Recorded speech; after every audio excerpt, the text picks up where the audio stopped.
On voit évoluer les choses, bien sûr, lentement. Sur les glaciers, par exemple, quand on se déplace, forcément les glaciers reculent. Je me souviens à une époque, on allait tous s'entraîner sur le glacier des Bossons. Donc on marchait juste 10 minutes. Maintenant, on ne peut plus le faire. Donc pour s'entraîner à la glace, eh bien, on va sur la mer de glace. Pour moi, le développement durable, c'est aussi bien des petites choses que tout le monde peut prendre en compte, qui sont naturelles, que tout le monde comprend. Un exemple comme ça qui me vient en tête, maintenant, l'enneigement artificiel, il n'y a plus de produits chimiques, donc c'est très bien. On a fait attention à ça, c'est super. Et ce qui fait que maintenant, on a la preuve que ça ne détériore pas les terrains. En plus, c'est vrai que ça fait vivre une économie, donc c'est très bien. Donc ça, c'est un exemple.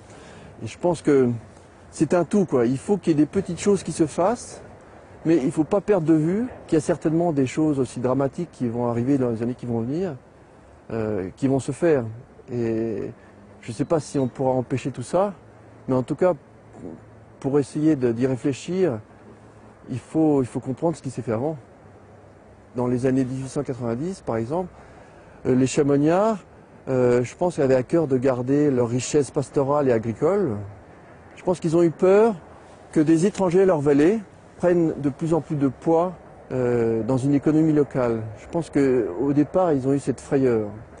Et donc si on regarde tout ça, on arrive à comprendre pourquoi ils ont réagi comme ça dans les années 1890.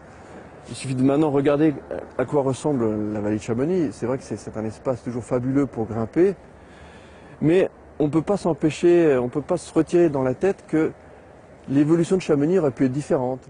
Il est évident que c'est ridicule de revenir sur le passé. Il y a un superbe téléphérique qui mène à 3800 mètres au sommet des Gulmidi, c'est très bien. Ça permet à plein de gens de découvrir la montagne et tout ça, il faut le garder. Si on veut être crédible, il faut aussi, je pense, savoir se retourner sur le passé et surtout essayer de comprendre quelles erreurs ont été faites.